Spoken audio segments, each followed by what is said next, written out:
Bismillahirrahmanirrahim. Assalamualaikum warahmatullahi wabarakatuh. Waalaikumsalam warahmatullahi wabarakatuh. Teman-teman, kembali lagi bersama kami Pemuda Garis Lurus. Insyaallah pada kesempatan ini kita akan menyambungkan lagi kisah perjalanan sahabat kita Orlando, bagaimana keislamannya, bagaimana perjalanannya sehingga beliau bisa nyampe ke Sudan dan bisa belajar bahasa Arab, dan sekarang beliau fasih bahasa Arab. Awalnya kita mau sapa dulu beliau. Assalamualaikum warahmatullahi wabarakatuh. Waalaikumsalam warahmatullahi wabarakatuh. Ustaz Muhrim. Ayo, kaifa halukum? Alhamdulillah, ana bikhair. Kaifa anta? Alhamdulillah bikhair kadzalik. Alhamdulillah. Wa insyaallah fi hadhihi al-fursatul 'azimah nahnu sanuwasil al-hikayah kaifa ba'da islamta. Insyaallah nasta'id. Insyaallah ana musta'id yani. Ana musta'id min mundu ams laysa al'an. Aywa. Khair. Kama قلت بالأمس يعني أنت اسلمت بركبتك وأنت تحب الإسلام صح. ثم الآن تذكر لنا لكيف نستفيد القصة. تفضل. ما شاء الله. بارك الله فيك الشيخ مهرم. أيوة طبعا هذا الحكاية حقيقة طويل يعني. أيوة. وما ما ممكن نتحدث يعني الوقت ضيق، لكن ما مشكلة. تحدث باللغة العربية أو اللغة الإندونيسية؟ أيوة. إذا نحن نتكلم باللغة العربية ممكن الإندونيسيين لا يستفيد. ممكن يستفيد لكن ليس كله يعني. ليس كله. أيوة. ممكن لا بأس نحن نتكلم بلغة الإندونيسيا إن شاء الله. إن شاء الله. ما مشكلة. حتى Timor Leste dan ما مشكلة. Oh, kemarin terakhir kisah kita itu Ustaz, antum masuk Islam, kemudian sekarang kita ini mendengarkan setelah antum masuk Islam, kemudian bagaimana perjalanan antum lah, insyaallah. Ayo, bismillahirrahmanirrahim. Alhamdulillah. Pertama-tama terima kasih kepada Ustaz Muhrim, Masya Allah sudah diundang di channel Pemuda Garis Lurus. Tentu channel yang sangat menginspirasi dan banyak memberi manfaat kepada kaum muslimin dan memberikan motivasi-motivasi kepada para pemuda. Ya, saya akan melanjutkan kisah perjalanan yang kemarin sempat sudah kita bahas.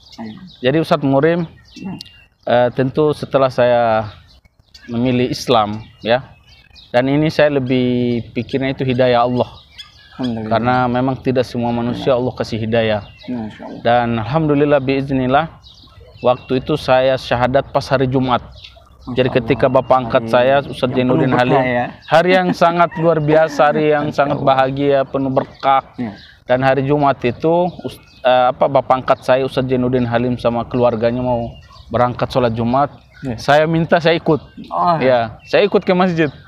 Cuma mungkin dulu, Masya Allah ya, ketika saya mau dekat masjid itu banyak saya bergetar karena saya merasa dulu banyak dosa mungkin. Saya dulu pernah lempar masjid. Dulu saya nggak tahu kenapa, tapi dulu memang saya benci sama Islam. Jadi saya masuk area masjid itu saya merasa dari benci jadi cinta. Ya, itulah makanya jangan terlalu benci karena bisa bisa jadi cinta. Itu memang itu yang terjadi terhadap saya. Dan hari Jumat saya ikut. Oh, diizinkan antum? Mau ngapain katanya. Cuma saya bilang, ya saya mau masuk Islam. Karena bapak merasa saya maksa, akhirnya udah silakan ikut. Berangkatlah kami. Dan kami waktu itu berangkat sholat Jumat jauh. Karena pas hari Jumat, saya melihat keindahan yang luar biasa. Orang pakaiannya rapi, kopea, baju putih. Jadi indahnya itu semakin kayak membuat tenang. Iya, suasananya indah aja, damai gitu. Terus orang antri wudhu. Cuma saya bingung, saya lihat orang wudhunya itu tertata, ada caranya gitu. Nah saya datangnya udah cuci-cuci, terus masuk masjid. Dan enggak ada yang kasih tahu antum? Saya belum belajar. Karena masuk Islam saya ini kan memang dari lihat keindahan orang Islam ya, dari bapak angkat saya itu yang sering bantu orang di rumah ibadah. Saya lihat macam mereka dekat sama Allah ya kan, dekat sama Tuhan, sama manusia baik, peduli sama banyak orang. Jadi itu yang buat saya tergugah lah. Sama anak-anak yang seusia saya waktu itu, mereka tiap hari itu belajar Iqra. Sama belajar agamanya. Jadi bagaimana orang Islam itu harus hidup bersih, menghadap Tuhan itu harus bersih, itu ada. Dan saya waktu-waktu usia itu kan memang untuk belajar kan. Jadi akhirnya singkat cerita itulah saya memutuskan diri untuk masuk Islam. Jadi hari Jumat saya ikut sholat Jumat dan saya belum syahadat. Belum syahadat saya waktu itu. Akhirnya syahadat di mana? Akhirnya setelah sholat Jumat, itulah saya dibawa ke rumah Ustadz. Cuma waktu sholat itu, sholat Jumat, saya kan belum belajar tata cara sholat. Jadi ketika orang ruku saya langsung sujud. lagi sholat. Dan itu saya malu. Tapi itulah namanya juga orang baru. Dan saya belum syahadat waktu itu. Akhirnya kemudian sholat Jumat saya dibawa ke rumah Ustadz sama bapak angkat saya. Sampai di sana Ustadz itu tanya, apakah Orlando betul mau masuk Islam atau dipaksa sama bapak angkat atau sama orang lain Saya bilang tidak ada paksaan, Pak. Ini kemauan saya sendiri. Dan waktu itu saya ucapkan 2 kalimat syahadat. Dan luar biasa ya. Ada ada perubahan lah, ya, perubahan. Kemudian setelah syahadat itu saya dikasih nama. Nama saya dulu sebelum sebelum masuk Islam itu nama saya Arnaldo Pinto. Kemudian setelah syahadat itu nama saya dikasih Muhammad. Jadi tadi Orlando dikasih Muhammad, jadi Muhammad Orlando. Tapi banyak orang tahu saya Orlando, bukan Ronaldo, Ustadz, Orlando. Dan alhamdulillah biiznillah setelah syahadat saya pemain bola. Iya, pemain bola. Tapi nad'u lahu hatta mungkin Islam. Insyaallah. Jadi alhamdulillah biiznillah setelah syahadat itu kami pulang ke rumah dan di sanalah saya mulai belajar Iqra. Alhamdulillah dengan izin Allah Subhanahu wa taala. Setelah saya berislam itu mungkin sekitar nggak ada 1 bulan saya udah dapat Iqra 2. Iqra 2. Saya udah mulai baca Al-Fatihah. Bersyukur ya. Ya, alhamdulillah ada ustadz saya yang ngajar saya dan beliau latar belakang mualaf juga. Dan mulai datang ya biasa sunnatullah, ya kan. Setiap orang yang memilih masuk agama Allah atau dapat hidayah pasti ada ujian. Dan itu sebagaimana kita lihat di zaman Rasulullah kan begitu banyak. Dan saya waktu itu udah mulai digangguin sama teman-teman lah, dibully. Loh, kamu ngapain kamu masuk Islam gini? Ya kan itu kan urusan saya sebenarnya. Tapi namanya kawan, teman pasti komen kan, komentar. Saya biarin aja. Hanya mereka terus. Dan makin menjadi-jadi itu ketika saya berangkat sekolah. Saya digangguin sama waktu di sekolah, ya kan, di NTT itu. Ketika pelajaran agama saya dulu, biasanya saya ikut. Jadi guru kalau di kelas biasanya disediain guru. Ya, jadi di kelas itu biasanya kata Pak Guru yang beragama Protestan sama Islam silakan main di luar. Jadi hanya waktu itu agama saya aja. Baik. Kemudian saya waktu itu ikut keluar. Nah, kirain teman-teman saya itu saya keluar mungkin mau buang ludah atau mau ngapain ke kamar mandi. Saya nggak masuk.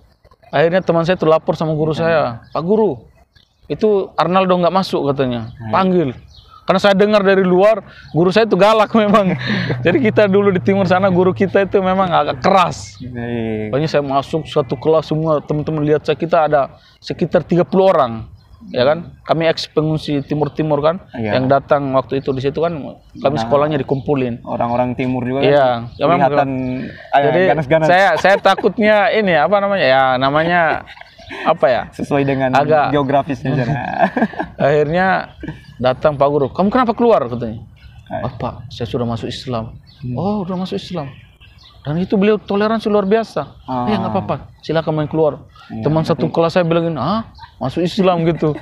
Ya saya nggak ini juga sih, memang mereka kaget, wajar kan, saya nggak bilang. Tapi izin Allah, ya namanya cobaan. Saya berusaha kan.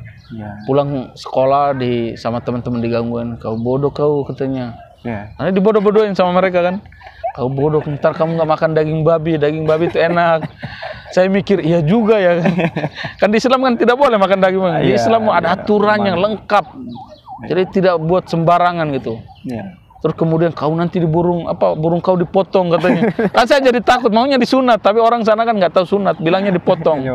Saya makin ciut juga kan, bahaya juga saya. Tapi saya tetap aja tenang gitu ngadepin dia. Kamu dipaksa apa yang membuat antum untuk bisa terlepas dari gangguan-gangguan teman tadi? Iya, karena itu saya pertanyaan-pertanyaan mereka itu saya simpan. Jadi saya pulang sambil perjalanan pulang ke rumah. Enggak melawan mereka? Enggak. Saya bukan tipe yang ini. Jadi kita dingin lah, satu panas satu dingin. Jadi pertanyaan gitu, kenapa nanti kamu nggak makan daging babi? Padahal daging babi kan enak. Terus kemudian kamu nanti dipotong burungnya, maunya disunat. Terus ketiga dia bilang, kenapa orang Islam itu cium-cium tanah, pantatnya ke langit? Saya digangguin dan pertanyaan-pertanyaan gangguan mereka ini nggak pernah saya kebayang bakalan ada begitu. Akhirnya udah saya simpan. Kemudian saya pulang karena setiap maghrib saya ngaji sama guru saya itu, namanya Ustadz Ali. Saya pulang pas maghrib ngaji, itulah saya tanya, Ustadz, saya tadi pulang itu banyak teman saya ganggu saya begini-begini, pertanyaan begini. Pertama mereka bilang, kau bodoh, kau nanti nggak makan daging babi. Kemudian jawablah Ustadz saya, perlu kita ketahui bahwa di dalam daging babi itu secara penelitian ada di sana cacing pita, dan memang dalam Islam dilarang. Semua yang dilarang Allah, di situ ada di balik itu ada hikmah yang luar biasa untuk kesehatan. Terus kedua, burung kamu dipotong, itu namanya sunat di dalam Islam. Nah, sunat itu untuk kesehatan kedokteran, itu sehat, bersih, kulit itunya dibuang. Akan logis ya kan? Jadi masuk akal. Akhirnya pertanyaan Ustadz, saya tanya Ustadz yang jawab, dan akhirnya saya terima, semuanya masuk akal ya kan? Terus yang ketiga, ini pentingnya ada pembimbing ya. Iya, jadi saya pun mau bertanya. Jadi saya kemudian saya tanya lagi, Ustadz. Terus mereka bilang, kenapa orang Islam itu cium-cium tanah, pantatnya ke langit? Saya digangguin sama gitu. Nah, perlu kita ketahui, semua manusia itu tercipta dari tanah, dan kita akan kembali ke tanah. Kita cium atau itu bukan cium tanah. Kalau dalam Islam kita namanya sujud. Itu bentuk pengabdian kita kepada Allah. Kita merasa tunduk lah ya. Dengan cara begitu orang cium tanah, akhirnya semua jawaban kena dan saya semangat belajar. Tapi tidak terlepas banyak masalah-masalah yang timbul. Karena waktu itu memang saya juga nakal. Hanya bapak angkat saya kirim saya ke Jawa Timur, saya sekolah. Ini yang membuat antum meninggalkan Timur, NTT. Waktu itu saya di NTT. NTT sampai ke Indonesia, ke Jawa Timur. Jadi, nah ini lanjut cerita ke Jawa Timur aja, supaya ada sedikit waktu. Jadi singkat cerita ke Jawa Timur, karena posisi di NTT kami anak muda nakal lah ya, pergaulannya nakal. Kata bapak, kalau kalian sekolah di sini bahaya kalian pokoknya harus dan itu tiba-tiba nggak ada bilang sehari dua hari nggak ada bilang kita mau ke Jawa, nggak ada. Karena ada kiai dari Jawa Timur datang ke NTT sedang ngisi pengajian. Di sanalah kiai itu nawarin, beliau punya pesantren, kalau ada bapak-bapak putra-putrinya mau mondok di Jawa Timur gratis di tempat saya.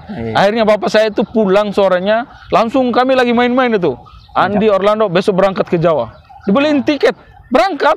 Dua orang, saya sama adik saya, anaknya Ustaz Janudin. Akhirnya berangkatlah kami nyampe Jawa Timur. Cuma saya agak kecewa. Itu pondoknya khusus mu'alaf atau? Bukan, itu pondok pesantren umum lah ya. Nah, ini kayaknya seru juga cerita antum di pondok di awal ini. Gimana? Ya itu, cuma pertama saya sampai, saya agak kecewa ya, singkat cerita kan. Kami naik dari NTT naik kapal sekitar 5 hari perjalanan laut. Dari NTT, dari Kupang sampai Surabaya. Kemudian kami bukan Surabaya, Banyuwangi. Dari Banyuwangi kami naik bis sampai ke Magetan. Singkat cerita perjalanan capek ya kan. Pas nyampe pesantren yang biasa saya lihat di TV itu kan keren ya kan. Bagus bangunannya. Pokoknya keren lah kan. Pakaian pas nyampe sana saya kaget. Masya Allah, luar biasa itu. Berbanding terbaliknya jauh. Pesantren kami itu sederhana banget, yayasan kecil. Tapi ya ini kalau cerita tentang pesantren tentu panjang.